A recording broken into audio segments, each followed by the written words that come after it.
আসসালামু আলাইকুম, আশা করি আপনারা সবাই অনেক ভালো আছেন। আজকে আমরা ব্যাকগ্রাউন্ড নামে যে প্রপার্টিটা আছে সেটা নিয়ে আজকের ভিডিওতে আমরা বিস্তারিতভাবে আলোচনা করব। আজকে খুবই ইম্পর্টেন্ট কিছু বিষয় নিয়ে আপনাদের সাথে আলোচনা করব। অবশ্যই আপনারা সবাই ভিডিওটি প্রথম থেকে শেষ পর্যন্ত মনোযোগ সহকারে দেখবেন। তো আজকে আমরা যে বিষয়টা নিয়ে আলোচনা করব সেটা হচ্ছে ব্যাকগ্রাউন্ড যে প্রপার্টি আছে সেটা। তো এর আগে আমি আপনাদেরকে একটা জিনিস দেখাই। দেখুন এই যে আমাদের এখানে যে বডি ট্যাগটি আছে, দেখুন এই যে বডি ট্যাগটি এখান থেকে স্টার্ট হয়েছে, এখানে কি ক্লোজ হয়েছে। এবং আমরা যে কাজটা করি এই বডি ট্যাগের মধ্যে কিন্তু আমরা যত ধরনের HTML ট্যাগগুলো যাই লিখি সবগুলো কিন্তু আমাদের এই বডি ট্যাগের মাঝখানে থাকে। এবং এই বডি ট্যাগের এরিয়াটা কতটুকু যদি আমরা দেখি আমাদের ব্রাউজারের মধ্যে, আপনি যখন একটা বডি ট্যাগের মধ্যে ট্যাগগুলো লিখবেন বডির মধ্যে, তখন যে কাজটা হবে এই যে এই কর্নার থেকে একদম সবার শেষ পর্যন্ত কিন্তু এই বডি ট্যাগের মধ্যেই বডি ট্যাগের আন্ডারে থাকে। এই দেখুন এই যে এই বডি ট্যাগটার কাজ হচ্ছে মানে কি এই বডি ট্যাগের মাঝখানে আপনি যাই লিখবেন এগুলা কিন্তু আমাদের এই যে এই কর্নার থেকে এই কর্নার মানে এই চারটা কর্নার মানে পুরো এরিয়াটাই হচ্ছে বডি ট্যাগের মধ্যে। তো এখন আমরা এই বিষয়টা বুঝলাম। এখন আমরা যে কাজটা করব আজকে আমরা শিখব কি আমরা কিভাবে ব্যাকগ্রাউন্ড প্রপার্টি নিয়ে কাজ করতে পারি। এটা হচ্ছে আমাদের HTML ফাইল আর এটা হচ্ছে আমাদের CSS ফাইল। এই দুইটা ফাইলকে আমরা কি করেছি কানেকশন করে নিয়েছি, দুইটা ফাইল তৈরি করে দুইটা ফাইলের মধ্যে আমরা কানেকশন করে নিয়েছি। এগুলো আমরা আগে টিউটোরিয়ালগুলোতে দেখেছি। তো এখন আজকে আমরা আলোচনা করব কি আজকে আমরা আলোচনা করব ব্যাকগ্রাউন্ড প্রপার্টি নিয়ে। তো ব্যাকগ্রাউন্ড দেখুন আমরা যদি BODY বডি দিয়ে আমরা কি করলাম বডির মধ্যে সেট করতে চাচ্ছি ব্যাকগ্রাউন্ড প্রপার্টিটি। বডির কাজ কি আমরা আগেই বলেছি পুরো পেজটাই হচ্ছে আমাদের বডির আন্ডারে। তো আমরা কি করব বডির মধ্যে গেলাম, এই বডি ট্যাগটির মানে এই বডি ট্যাগটিকে সিলেক্ট করলাম। এখানে সিলেক্ট করার পর আমরা যে কাজটা করব BACGROUND ব্যাকগ্রাউন্ড, আমরা কি করলাম ব্যাকগ্রাউন্ড কালার নামে একটা প্রপার্টি আছে। এই কালারটা ধরুন আমরা যে কোনো একটা কিছু দিতে পারি, ধরুন আমরা এখান থেকে BLAC কে ব্ল্যাকটা দিয়ে দিলাম এবং এটাকে সেভ করলাম। আমরা যদি ব্রাউজারে যাই দেখুন আপনি কি হয় পুরো পেজটাই কিন্তু ব্ল্যাক হয়ে গেছে। আশা করি আপনি বিষয়টা বুঝতে পেরেছেন। যদি আপনি এখানে অন্য কোনো কালার দেন যেমন GREEN, আমি গ্রিন দিলাম, এবার এটাকে সেভ করলাম। এবার আমরা যদি ব্রাউজারে যাই দেখুন পুরো পেজটাই কিন্তু চেঞ্জ হয়ে যাচ্ছে। কারণ হচ্ছে দেখুন এই যে আমরা এটা কি করেছি পুরো বোর্ডের মধ্যে সেট করে দিয়েছি। আপনি যদি দেখুন এখানে যদি একটা DIV আমরা এই DIV ট্যাগটাকে ধরুন এইভাবে রাখলাম, সরাসরি DIV ট্যাগটাকে সিলেক্ট করতেছি। এখানে আমরা এখানে কি করলাম DIV লিখলাম, DIV ট্যাগটাকে সিলেক্ট করার পর আমরা দিয়ে দিচ্ছি BACGROUND ব্যাকগ্রাউন্ড কালারটা ধরুন এখান থেকে দিয়ে দিচ্ছি BLUE ব্লু দিয়ে দিলাম। এবার এটাকে সেভ করলাম। এবার যদি ব্রাউজারে যাই দেখবেন এর কোনো আউটপুট আপনারা দেখতে পারবেন না। দেখুন এখানে আমরা কোনো আউটপুট দেখতে পারতেছি না। তার কারণটা হচ্ছে আমরা এখানে কিছু উইডথ এবং হাইটটা সিলেক্ট করে দিতে হবে। কারণ দেখুন এর মধ্যে যেহেতু কোনো প্রকার কন্টেন্ট নাই, আপনি যদি এখানে কোনো কিছু লিখে দেন তাহলে কিন্তু এর আউটপুটটা আমরা দেখতে পারবো। যেমন আমি যদি এখানে একটা পি ট্যাগ দেই এবং পি ট্যাগের আন্ডারে যদি আমরা লরেমের ট্যাগসগুলো লিখি, এবার যদি আমরা এটাকে সেভ করি এবং ব্রাউজারে গিয়ে যদি রিফ্রেশ করি তাহলে দেখুন এই যে বডি ট্যাগটি মানে আমাদের বডি ট্যাগের মধ্যে যে আমাদের DIV ট্যাগটা আছে সেই DIV ট্যাগের ব্যাকগ্রাউন্ডটা কিন্তু এই যে দেখুন এখানে কিন্তু চেঞ্জ হয়ে যাচ্ছে। আমরা চাইলে এর উইডথটা এবং হাইটটা সিলেক্ট করে দিতে পারি। এই বিষয়ে কিন্তু আমরা অলরেডি জানি। দেখুন আমরা কি করব এর WIDTH উইডথটা ধরুন আমরা দিয়ে দিচ্ছি 500 পিক্সেল এবং হাইট ধরুন অটোমেটিক্যালি সে নিয়ে নেবে, হাইট তার যতটুকু দরকার সে হাইট ততটুকু নিয়ে নেবে।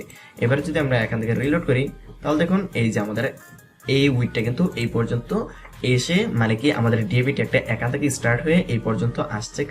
তার কারণ হচ্ছে আমরা কি করেছি এখানে তার উইডথটা 500 পিক্সেল দিয়ে দিয়েছি আর এবং হাইটটা যেহেতু দেয় নেই তার কারণে সে তার যতটুকু হাইট প্রয়োজন সে অটোমেটিক্যালি ততটুকু হাইট নিয়ে নিয়েছে। তো এখন তার যেহেতু অটোমেটিক্যালি হাইটটা নিয়ে নিয়েছে, আপনি যদি হাইটটা সিলেক্ট করে দেন তাহলে কি করবে আপনি যতটুকু দিয়ে দিবেন সে ততটুকুই নেবে। কিন্তু দেখুন এটা কিন্তু এতটুকুই জায়গায়কেই সে কালারটা করেছে, কিন্তু আমাদের বডিতে আমরা যখন দিয়েছি বডিতে একটা যে কাজটা করেছে আমাদের এই যে এই কর্নার থেকে এই কর্নার, এই যে দেখুন এই যে এই কর্নার, এখান থেকে এই কর্নার, এখান থেকে এই কর্নার, মানে পুরো বডির মধ্যে যা আছে সবগুলো সে চেঞ্জ করে দিয়েছে। তো এখন আমরা আর কয়েকটা প্রপার্টি দেখবো, যেমন আমি এগুলোকে ডিলিট করে দিই। আমরা কিভাবে বডিতে বা এই DIV ট্যাগগুলোর মধ্যে আমরা কিভাবে একটা ইমেজ প্রদর্শন করতে পারি সে বিষয়টা এখন দেখবো। আমরা এটাকে কমেন্ট করে দিলাম। তো এইবার আমরা যে কাজটা করব এই যে ব্যাকগ্রাউন্ড ব্যাকগ্রাউন্ড আমরা কি করেছি এখানে কালার দিয়েছি, আমরা এখানে চাইলে ব্যাকগ্রাউন্ড ইমেজ দিতে পারি, মানে একটা ব্যাকগ্রাউন্ডে একটা ইমেজ সেট হবে, IMAGE ইমেজ দিয়ে দিলাম। ইমেজ দেওয়ার পর এখান থেকে অবশ্যই গ্রিনটা সরিয়ে দিতে হবে। ব্যাকগ্রাউন্ড ইমেজ নামে একটা প্রপার্টি আছে, সেটা ব্যবহার করলাম এবং এর ভ্যালুটা আমরা এখন দিব। তো আমি হয়তো আপনাদেরকে এই যে এইটা হচ্ছে আমাদের কিন্তু সেমি ক্লোন, আমরা কি করেছি এটা কিন্তু আমি মাঝে মধ্যে কোনটা ক্লোন কোনটা সেমি ক্লোন আমি উল্টাপাল্টা বলে ফেলি। আপনারা অবশ্যই বিষয়টা আপনারা মাথায় রাখবেন, কোনটা ক্লোন কোনটা সেমি ক্লোন। এটা হচ্ছে আমাদের হয়তো বা ক্লোন, এটা সম্ভবত এটা ক্লোন, আর এটা হচ্ছে আমাদের সেমি ক্লোন। তো দেখুন আপনাদের যদি একটা বডিতে বা যে কোনো জায়গায় যদি আপনি একটা ব্যাকগ্রাউন্ডে একটা ইমেজ প্রদর্শন করতে চান তাহলে কিন্তু আপনার একটা ইমেজের প্রয়োজন হবে। তো আমি এখানে দেখুন আমাদের এই যে আমরা কিন্তু এই CSS নামে যে ফোল্ডারটা আছে এই ফোল্ডারের মধ্যে আমাদের index.html নামে একটা HTML ফাইল এবং এখানে কি হয়েছে আমাদের একটা style.css নামে কি আমাদের একটা CSS ফাইল আছে। তো দেখুন এর সাথে এই যে 01.jpg নামে কি আছে আমাদের একটা ইমেজ আছে, এটা কিন্তু আমাদের একটা ইমেজ। এই ইমেজটাকে রেখেছি, এই ইমেজটাকে আমি আমার ব্যাকগ্রাউন্ডে সেট করার চেষ্টা করব। আপনারা অবশ্যই যে কোনো একটা ইমেজ নিয়ে নেবেন যে ইমেজটা নিয়ে আপনি কাজ করতে চাচ্ছেন। তো এইবার আমি যে কাজটা করব এখানে এসে ব্যাকগ্রাউন্ড ইমেজ এখানে দিয়ে দিতে হবে URL দিয়ে আপনাকে ফার্স্ট ব্র্যাকেট দিয়ে ক্লোজ করে দিতে হবে। তারপর আমরা একটা কোটেশন দিয়ে দিব, এর ভিতরে আমরা ডট দিয়ে স্ল্যাশ দিতে পারি, অথবা আমরা কি করতে পারি এখানে 01.jpg নাম ছিল আমরা সেটাই দিয়ে দিতে পারি। দেখুন এটা দিলাম, দেওয়ার পর যদি আমরা এটাকে সেভ করি এবং ব্রাউজারে গিয়ে যদি আমরা এখান থেকে দেখুন আমরা যদি রিফ্রেশ করি তো দেখুন এখানে কিন্তু ইমেজটা এসে গেছে, কিন্তু আমাদের ইমেজের সাইজ কিন্তু অনেক ছোট, যার কারণে এই দেখুন এখান থেকে এই পর্যন্ত একটা ইমেজ এসেছে, এটা কি বারবার রিপিট হয়েছে। এখানে দেখুন এই ভাবে কি ইমেজটা রিপিট হয়েছে। যদি আমাদের ইমেজটা এখান থেকে এই পর্যন্ত যে উইথটা আছে এই উইথের মতো বা এত বড় হতো তাহলে কিন্তু আমাদের এখানে একটাই ইমেজ আসতো। যেহেতু আমাদের ইমেজটার সাইজ কিন্তু অনেক ছোট, এর কারণে এখানে অনেক বড় বা অনেক বড় যেহেতু এরিয়া এবং ইমেজের সাইজ যেহেতু অনেক ছোট এর কারণে কিন্তু এখানে ইমেজগুলো বারবার রিপিট করেছে। তো এই সমস্যাটা আপনি চাইলে সমাধান করতে পারেন। এক্ষেত্রে আপনি যে কাজটা করতে পারেন এখানে গিয়ে আরেকটা প্রপার্টি ব্যবহার করতে পারেন, সেটা হচ্ছে ব্যাকগ্রাউন্ড রিপিট। ব্যাকগ্রাউন্ড আর PEAT ব্যাকগ্রাউন্ড রিপিট আপনি কি করে দিবেন নো রিপিট, মানে ব্যাকগ্রাউন্ডটা কি রিপিট হবে না, ব্যাকগ্রাউন্ড রিপিট নো রিপিট। এটা দেওয়ার কারণ হচ্ছে দেখুন এবার যদি আমরা রিলোড করি তাহলে দেখবেন এখান থেকে বাকি যে ইমেজগুলো আছে সেগুলো কিন্তু চলে যাবে, আমাদের একটা মাত্র ইমেজই এখানে থাকবে। দেখুন এখানে শুধুমাত্র একটা ইমেজই আছে। ইমেজটার সাইজ ছোট থাকার কারণে এখানে যেহেতু পুরো বডিটাকে সে কভার করতে পারতেছে না, তার কারণে কিন্তু মূলত ওই কারণেই এখান থেকে কি করেছিল সে অনেকগুলো ইমেজ বা অনেকবার সে রিপিট করেছিল। তো আশা করি আপনি বিষয়টা বুঝতে পেরেছেন। আপনি যদি এখানে একটা বড় ইমেজ নিতেন তাহলে কি হতো পুরো এরিয়া জুড়েই কিন্তু সে এই ইমেজটাকে সেট করে নিত। আমার ইমেজের সাইজটা ছোট থাকার কারণে সে এতটুকু সিলেক্ট করলো। এখন আমরা চাইলে কিন্তু এই ইমেজটাকে আমরা টেনে এই পর্যন্ত বড় করে দিতে পারি। এর জন্য আমরা চাইলে এখানে আরেকটা প্রপার্টি ব্যবহার করতে পারি, সেটা হচ্ছে background size, BACKGROUND background size কি দিব কভার, COVER কভার দিয়ে দিলে দেখুন ব্যাকগ্রাউন্ড সাইজ কভার মানে ব্যাকগ্রাউন্ডে যতটুকু সাইজ হবে সেটা তুমি কভার করে নাও, মানে পুরোটাকে কভার করে নেওয়ার জন্য বললাম। এবার এটাকে সিলেক্ট রিফ্রেশ করলাম, রিফ্রেশ করার পর দেখুন এখান থেকে এই পর্যন্ত এখান থেকে এই কর্নার মানে পুরো বডি জুড়ে সে এটাই কিন্তু করে ফেলেছে, মানে এই ইমেজটাই বা এই ব্যাকগ্রাউন্ডটাই কিন্তু সে দিয়ে দিয়েছে। আশা করি আপনি বিষয়টা বুঝতে পেরেছেন। তো আপনারা দেখুন ইমেজটা ভালোভাবে বোঝা যাচ্ছে না, ইমেজটা অনেক ফেটে গেছে, তার কারণ হচ্ছে ছোট ইমেজ, এটা পুরো বডি জুড়ে যেহেতু সে এরিয়া জুড়ে যেহেতু সে নিয়েছে এর জন্য কিন্তু তার এই ইমেজের রেজুলেশন বা ইমেজের কোয়ালিটি কিন্তু নষ্ট হয়ে গেছে। আশা করি আপনি বিষয়টা বুঝতে পেরেছেন। আপনারা যখন ব্যাকগ্রাউন্ডে কোনো একটা ইমেজ প্রদর্শন করবেন তখন অবশ্যই আপনি বড় একটা ইমেজ এখানে ব্যবহার করবেন। আমি যদি বড় ইমেজটা ব্যবহার করতাম তাহলে হয়তোবা আপনাদেরকে এই দুইটা বিষয় এই দুইটা প্রপার্টির কাজ আমি ভালোভাবে বোঝাতে পারতাম না। এই কারণে কিন্তু আমি আপনাদেরকে ছোট একটা ইমেজ নিয়েছি এবং ছোট ইমেজ দিয়ে কাজটা করে দেখালাম। এবার আমরা একটা কাজ করতে পারি। দেখুন এই যে ইমেজটা কিন্তু দেখুন আমাদের পুরো ইমেজটা কিন্তু অনেক বড় হয়ে গেছে, কিন্তু এখানে পুরো ইমেজের এক সাইড আসছে। দেখুন এখানে এই যে প্লেটটা এখান থেকে স্টার্ট হয়েছে, প্লেটটা এখান থেকে স্টার্ট হয়ে এই পর্যন্ত আসতেছে। আমরা চাচ্ছি কি এটা মোটামুটি একটা সেন্টার পজিশনে থাকুক, মানে ইমেজটা সবসময় সেন্টার পজিশনে থাকবে। তখন আমরা চাইলে ব্যাকগ্রাউন্ডের আরেকটা প্রপার্টি এখানে দিতে পারি, সেটা হচ্ছে ব্যাকগ্রাউন্ড পজিশন। ব্যাকগ্রাউন্ডের পজিশন, সরি, এখান থেকে POSITION পজিশন আমরা কি করে দিতে পারি, সেন্টার। ব্যাকগ্রাউন্ডটাকে আমরা সেন্টার পজিশনে রাখার জন্য এখান থেকে বলে দিলাম ব্যাকগ্রাউন্ড পজিশন সেন্টার। এবার আমরা এটাকে সেভ করলাম এবং ব্রাউজারে রিফ্রেশ করলে ব্যাকগ্রাউন্ডে কি হবে, সেটু সেন্টার করে নিবে, মানে সে সেন্টার ভাবে রাখার চেষ্টা করবে। তো আশা করি আপনি বিষয়টা বুঝতে পেরেছেন। তো এইটা দেখুন আমাদের এই যে এখান থেকে স্টার্ট হয়ে এই পর্যন্ত মানে পুরো বোর্ডে জুড়ে কিন্তু সে নিয়ে নিয়েছে। আপনি চাইলে কিন্তু এগুলা একটা ডিআইভির মধ্যেও ব্যবহার করতে পারবেন। যেমন দেখুন আমরা যদি এই ডিআইভিটাকে এখান থেকে আনকমেন্ট করে দিলাম, এবার আমরা যে কাজটা করব এখান থেকে ধরুন এগুলোকে আমরা কমেন্ট করে দিলাম।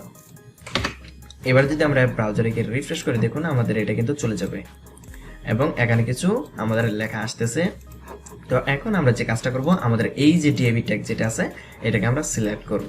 তো এখানে ডিআইভি লিখলাম এবং এখানে আপনি চাইলে কিন্তু এখানে একটা ক্লাস ব্যবহার করতে পারেন। আমি ক্লাসটা ব্যবহার করলাম না, আমরা সরাসরি ডিআইভি ট্যাগটাকেই ধরলাম। এবার আমরা এখানে কি করতেছি, এই যে এখানে যে প্রপার্টিগুলো আছে আমি এখান থেকে কপি করে আনি যাতে আপনারা সহজেই বুঝতে পারেন। এখান থেকে এটা আমি এখান থেকে কি করব, Ctrl+C দিয়ে কপি করে এনে এখানে আমি পেস্ট করে দিলাম। এবার আমরা যেহেতু এটা দিয়েছি, আমরা যখন দেখুন আমি যদি এখানে রিফ্রেশ করলে দেখবেন এখানে সেটা ভালোভাবে আসবে না, কিন্তু দেখুন এই যে দেখুন এখানে কিন্তু ইমেজটা ভালোভাবে আসতেছে না। এর কারণটা হচ্ছে আমরা যখন বডিটা ব্যবহার করেছিলাম আমি বলেছি বডির জায়গাটা হচ্ছে একদম এই কর্নার থেকে এই কর্নার থেকে নিচের কর্নার, মানে পুরো পেজটাই হচ্ছে বডির আন্ডারে। যার কারণে আপনি যখন একটা বডিতে যখন ইমেজগুলো বা ব্যাকগ্রাউন্ড কোনো কিছু আপনি অ্যাপ্লাই করবেন, কোনো ধরনের CSS অ্যাপ্লাই করবেন, তখন সেটা পুরো বডিতে অ্যাপ্লাই হয়ে যাবে। মানে উপর থেকে নিচ এবং বাম দিক থেকে ডান দিক, ডান দিক থেকে বাম দিক, উপর থেকে নিচে অথবা নিচের দিকে, মানে পুরো পেজ জুড়েই সেটা সেট হয়ে যাবে।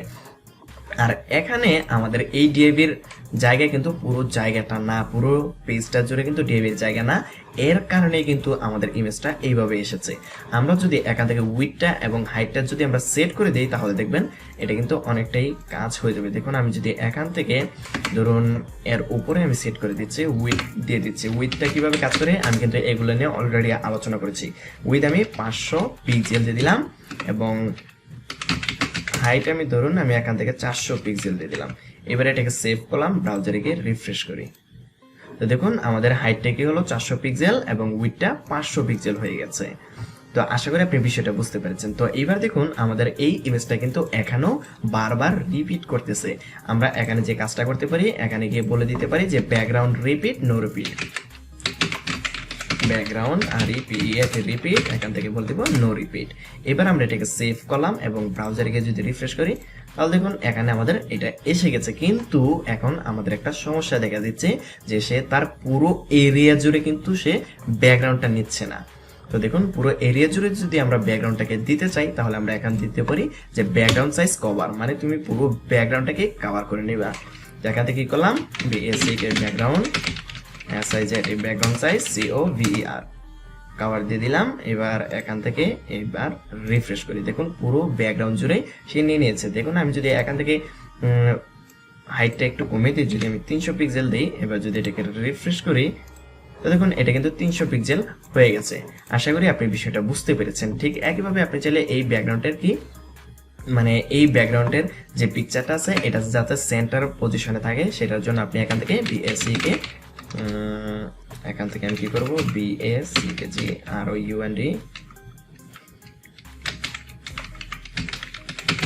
ব্যাকগ্রাউন্ড পজিশন এখান থেকে বলে দিলাম সেন্টার। এবার আমরা এটাকে সেভ করলাম এবং ব্রাউজারে গিয়ে যদি রিফ্রেশ করি তাহলে দেখুন এই যে আমাদের যে ব্যাকগ্রাউন্ড ইমেজটা আছে সে কি করবে, তার ইমেজের সেন্টার পজিশনে রাখার চেষ্টা করবে। তো আশা করি আপনি বিষয়টা বুঝতে পেরেছেন এই কাজগুলো কিভাবে করতে হবে, মানে ব্যাকগ্রাউন্ডে কিভাবে আপনারা চাইলে একটা কালার দিতে পারেন, অথবা আপনি যদি এইগুলো সবগুলো যদি আপনি এই যে ব্যাকগ্রাউন্ড ইমেজগুলো যদি আপনি এখান থেকে কমেন্ট করে দেন এবং এর নিচে গিয়ে যদি দেখুন আমি যদি এবার এটাকে সেভ করে দেখবেন আমাদের ব্যাকগ্রাউন্ডের ইমেজটা কিন্তু চলে যাবে। কিন্তু আমরা যদি এখানে কালারও চাইলে কিন্তু দিয়ে দিতে পারি। আমি কিন্তু প্রথমেই সেটা নিয়ে আলোচনা করেছি। ব্যাকগ্রাউন্ড COLOR কালার যদি দিয়ে দিই ব্লু, তাহলে দেখুন এবার এটা কিন্তু ব্লু হয়ে যাবে। দেখুন এই কালারটা কিন্তু ব্লু হয়ে গেছে। এখন আমি আপনাদেরকে একটা বিষয় বলি, দেখুন এই যে আমরা যদি এখানে বলেছি ব্যাকগ্রাউন্ড কালার ব্লু, আপনি যদি এখানে শুধু ব্যাকগ্রাউন্ড ব্লু বলে দেন তাহলে দেখবেন এটা কিন্তু কাজ করবে। ব্যাকগ্রাউন্ড কালার ব্লু, দেখুন আমি যদি এখান থেকে রিফ্রেশ করি তাহলে কিন্তু কাজ করতেছে। এখানে যে কাজ করবে না এরকম কিছু না। তো এইবার আমি যে কাজটা করব, এই লাইনটাকে কপি বা এই লাইনটাকে আমরা কি করলাম, কমেন্ট করে দিলাম, এবং এই উপরে এগুলা কি করব, আমরা কমেন্ট করে দিলাম, মানে কমেন্টটা সরিয়ে দিলাম। এবার এই যে দেখুন আমি এখানে ব্যাকগ্রাউন্ড ইমেজ দিয়েছি। এবার আমি চাইলে এখান থেকে ইমেজটাকেও কেটে দিতে পারি। দেখুন ব্যাকগ্রাউন্ড এটা দিলাম। এবার যদি এটাকে সেভ করি এবং ব্রাউজারে গিয়ে যদি রিফ্রেশ করি তাহলে দেখুন আমাদের ব্যাকগ্রাউন্ডের ইমেজটাও কিন্তু কাজ করতেছে। আশা করি আপনি বিষয়টা বুঝতে পেরেছেন। যদি আপনি এখান থেকে ব্যাকগ্রাউন্ডের পরে এগুলা সরিয়ে দেন তাহলে কাজ করবে না। অবশ্যই আপনি চাইলে এইভাবে কাজগুলো করতে পারেন। তো এটাই ছিল আমাদের আজকের ভিডিও। আপনারা অবশ্যই ভিডিওগুলো দেখে দেখে বারবার কাজগুলো প্র্যাকটিস করবেন, তাহলে আশা করি আপনারা ভালো কিছু শিখতে পারবেন। পরবর্তীতে আমরা আরো ইম্পর্টেন্ট কিছু বিষয় নিয়ে আলোচনা করব।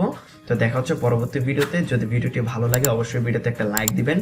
আপনাদের প্রতিটা লাইক আমাদেরকে অনুপ্রেরণা করে আরো নতুন নতুন ভিডিওগুলো তৈরি করার জন্য। অবশ্যই আপনারা লাইক, কমেন্ট এবং শেয়ার করবেন, তাহলে আমি আপনাদেরকে চেষ্টা করব আরো ভালো ভালো ভিডিও উপহার দেওয়ার জন্য। তো দেখা হচ্ছে পরবর্তী ভিডিওতে নতুন কোনো টপিক নিয়ে। ভালো থাকবেন সবাই, ধন্যবাদ সবাইকে।